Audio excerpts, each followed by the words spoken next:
You have 48 hours to vacate this property or we're changing the locks. That's what 3 strangers in cheap suits told me when they showed up at my door, claiming I owed $47,000 in HOA fines for violations I'd never committed.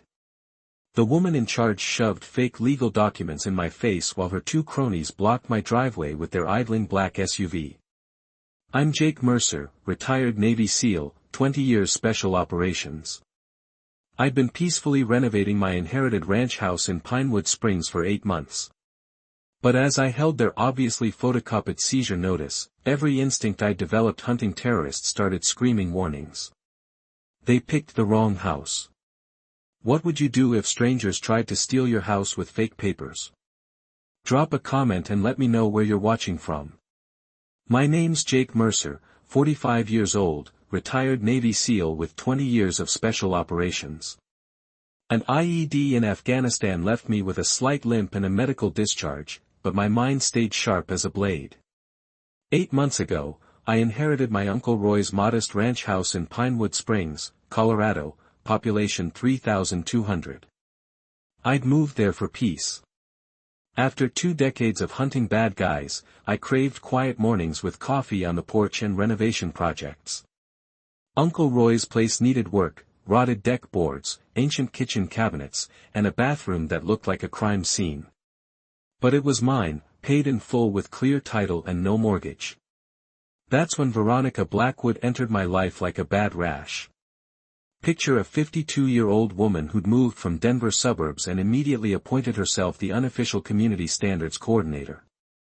She drove a white BMW, always wore beige blazers, and carried a leather portfolio stuffed with complaint forms she'd printed at home. Week 1 after I started renovations, I got my first violation notice. Apparently, fixing rotted deck boards constituted unauthorized construction in Veronica's twisted universe. The notice demanded a $500 fine and threatened escalated enforcement action within 72 hours. Week 3 brought another gem. My grass was 3.2 inches tall. The community standard was supposedly 3 inches maximum. Another $500, please and thank you. I measured my lawn with a ruler just to confirm I wasn't losing my mind. The woman was certifiably nuts. By week 6, she'd escalated to claiming my Ford F-150 was a commercial vehicle violating residential parking restrictions. It's a standard pickup truck, the kind half of Colorado drives to work every morning. Each notice came with official-looking letterhead claiming authority from the Pinewood Springs Homeowners Association. Problem was, I'd done my homework. There was no HOA on my street. No recorded covenants, no association fees, no legitimate authority whatsoever. This woman was running a complete scam operation. My elderly neighbor, Mrs. Chen, a sweet Korean War veteran's widow, pulled me aside during week 7. Jake, she whispered, glancing around nervously. That woman's been terrorizing folks for months. The Hendersons on Oak Street paid her $1,800 just to make her stop calling the city about their garden gnomes. This wasn't just annoying harassment. Veronica was genuinely frightening vulnerable people in our community, using fake authority and legal-sounding threats to steal money from decent people. Lou, our mailman, confirmed my suspicions. Never delivered any official HOA documents to your address, Jake, he said. And I've been walking this route for 12 years. If there was a legitimate homeowners association, I'd know about it. That's when I knew Veronica had made a critical error in target selection. She'd decided to mess with someone who'd spent 20 years dealing with people who thought they were above the law. 3 days later, Veronica returned with reinforcements. I was replacing a broken window when I heard car doors slamming. Through the glass, I watched her climb out of her BMW, wearing her signature beige blazer, followed by 2 men I'd never seen before. The first guy looked like middle management crisis. The second was his buddy, a lanky guy with nervous energy who kept checking his phone. Both carried clipboards and wore cheap plastic badges that looked like they'd come from a costume shop. Mr. Mercer, she announced when I opened up, I'm here with the HOA enforcement team. Your property is now under emergency management due to persistent violations and failure to comply with community standards. The first guy stepped forward, puffing out his chest. Sir, we need immediate payment of $5,000 as a compliance deposit or will be forced to initiate asset seizure procedures within 48 hours. I leaned against my doorframe, keeping my voice calm. Asset seizure procedures. That sounds serious. Which court issued the order? The second guy fumbled through his clipboard, sweat beading despite the cool October air. Well, it's not exactly a court order, per se, but rather a community enforcement action authorized under the Homeowners Association bylaws. And which bylaws? I interrupted. I'd like to see the recorded covenants for this neighborhood. Veronica's face flushed red. Don't you dare question legitimate authority. That's when I decided to have some fun. Ma'am, I spent 20 years following legitimate authority in some of the world's most dangerous places. Which section of the county building code requires pre-1980 homes to have vinyl siding? Silence. The accomplices exchanged glances like school kids caught cheating. I'm not here to debate technicalities, Veronica snapped. Either you pay the compliance deposit now or we change the locks tomorrow morning. With what authority? I asked, pulling out my phone. I hope you don't mind me recording this conversation for my records.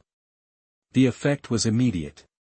The lanky guy took 2 steps backward, nearly tripping over his own feet. Clipboard started shaking like leaves in a windstorm. You can't record us without permission. That's illegal, Veronica protested. I smiled. Actually, ma'am, Colorado is a one-party consent state. I can record any conversation I'm participating in. After they left, I got to work. Military intelligence training doesn't disappear because you change careers. I photographed their license plates, ran the registrations, and discovered the first guy worked at Kinko's Copy Center, the same place where all their official documents had that distinctive fresh toner smell. Mrs. Chen's revelation over coffee was even better. That horrible woman tried the same thing on 3 other houses. The Millers were so scared they moved away last month. But here's the thing, Jake, I saw her collecting money from Mr. Thompson and she put it straight into her purse. No receipt, no official paperwork, just cash in her pocket. 2 weeks later, Veronica brought out what she thought were the big guns.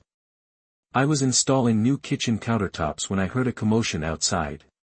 Through my window, I watched a patrol car pull up behind Veronica's BMW. Except something was off about that squad car. The paint job looked fresh, the light bar seemed crooked, and the deputy who climbed out moved like he'd never worn a uniform in his life. When he turned around, I nearly laughed out loud. It was the first guy from Kinko's, stuffed into what looked like a Halloween costume version of a sheriff's deputy uniform. The real giveaway was his shoes, brown loafers instead of black duty boots. Veronica marched up to my door with her fake deputy trailing behind. Mr. Mercer, this is Deputy Richardson from the County Sheriff's Department. We have a court order for your immediate evacuation from this property. The fake deputy tried to deepen his voice. Sir, you need to vacate these premises within 24 hours or face arrest for contempt of court. Deputy Richardson, could I see your badge number and department identification? I asked, pulling out my phone. Mind if I verify your employment with the Sheriff's Department? The silence stretched like taffy. The fake uniform was already showing sweat stains, and Veronica's left eye had developed a nervous twitch. That evening, Veronica pulled her next move. She'd reserved the community room at the local library for what she called a community standards hearing. About 15 residents filed in, most looking confused about why they were there. This man has repeatedly violated our neighborhood covenants, she announced, pointing at me. He refuses to maintain proper lawn height, operates unauthorized construction without permits, and parks commercial vehicles in residential areas. I raised my hand. Ma'am, could you show us these neighborhood covenants? I'd love to see the recorded documents. Her face flushed red. These matters don't require, actually, they do. I stood up, my voice carrying authority I'd learned commanding teams in combat zones. Colorado law requires all homeowner association rules to be recorded with property deeds. I checked with the county clerk this afternoon. No covenants exist for our neighborhood. Old Mr. Thompson, who'd paid Veronica $2,300 for mailbox violations, suddenly looked like he'd been slapped awake. You mean I didn't have to pay those fines? That's when the dam broke. Mrs. Henderson stood up, her voice shaking with anger. She made us pay $1,800 for our garden gnomes. Young Maria Santos chimed in. $1,500 for having the wrong color mailbox. The room erupted in angry voices as neighbors realized they'd been systematically robbed. But Veronica tried to restore order by bringing her fake deputy back in. Deputy Richardson will explain the legal consequences of ignoring community standards. I smiled and pulled out my phone. Actually, I called the real sheriff's department this afternoon. Deputy Martinez is on his way over to meet Deputy Richardson. The fake deputy's face went white. He mumbled something about a family emergency and practically sprinted for the exit. 5 minutes later, real Deputy Martinez walked in, sharp uniform, actual authority radiating from every step. He took one look around, then at me, and nodded. Mr. Mercer, you're the Navy SEAL who called about the impersonation. After her public humiliation, Veronica went nuclear. 3 days later, Deputy Martinez showed up at my door, looking uncomfortable. Jake, I hate to bother you, but we received a complaint. Veronica Blackwood filed a report claiming you threatened her with physical violence. She's requesting a restraining order. That afternoon, I found myself in Judge Patricia Coleman's courtroom, watching Veronica perform amateur theater. She dressed in all black, complete with tissues for dramatic effect. Your Honor, she sobbed into the microphone, this man is clearly suffering from combat-related mental instability. He bragged about hunting terrorists and implied he could make me disappear. Judge Coleman had seen every variety of performance art masquerading as legal testimony. Miss Blackwood, do you have any evidence of these alleged threats? Recordings, witnesses, written communications? Well, not exactly evidence, per se, I'll take that as a no. Judge Coleman turned to me. Mr. Mercer, would you like to respond?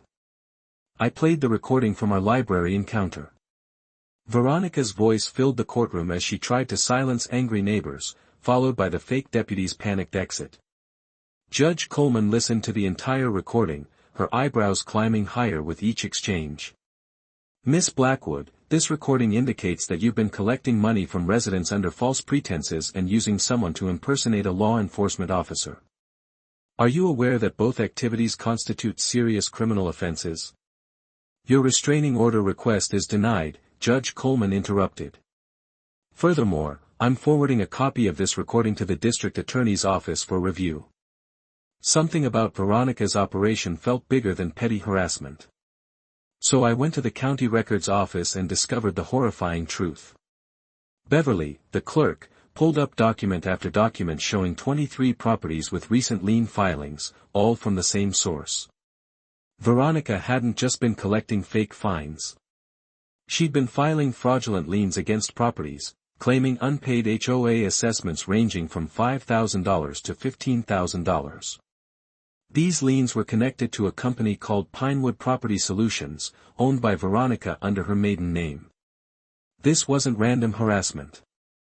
Veronica had been systematically targeting vulnerable homeowners, filing fraudulent liens to cloud their property titles, then positioning herself to buy their homes for pennies on the dollar when they couldn't sell or refinance.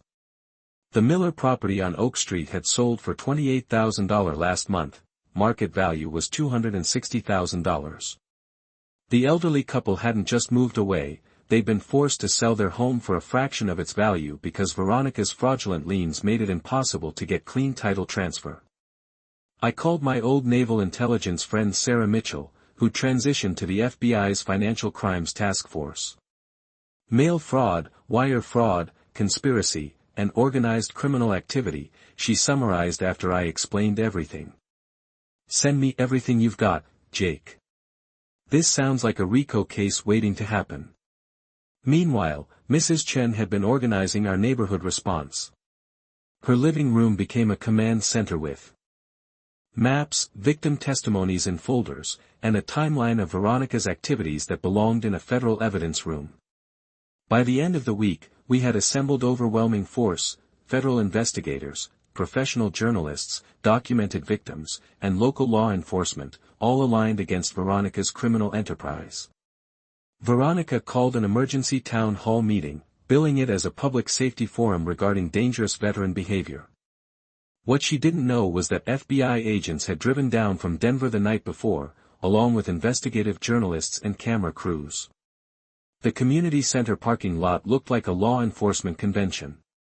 Inside, about 200 residents packed the folding chairs while Veronica positioned herself at the podium with her hired muscle. "Ladies and gentlemen," she announced, "we're here because a dangerous individual has been terrorizing our peaceful community. This man has used his military training to intimidate residents and created an atmosphere of fear." She clicked through slides showing my house, my truck, even my American flag as evidence of militant behavior. Military veterans suffering from combat trauma can become unpredictable and violent. This man has repeatedly referenced his training in killing and hunting human beings. That's when I stood up and walked calmly to the front. "Ma'am, thank you for organizing this gathering. You're absolutely right that we have a community problem. You are that problem." I spread county records, bank statements, and federal investigation summaries across her presentation table. "Ladies and gentlemen, Veronica Blackwood has been operating a criminal enterprise designed to steal your homes through fraudulent liens and fake HOA violations. She's already forced 3 families out of their properties, collecting over $200,000 through organized fraud." The room erupted as I displayed the evidence: bank records, corporate filings, property transfers showing how she'd acquired homes for fractions of their value. That's when FBI agent Sarah Mitchell stood up from the back. "Federal Bureau of Investigation.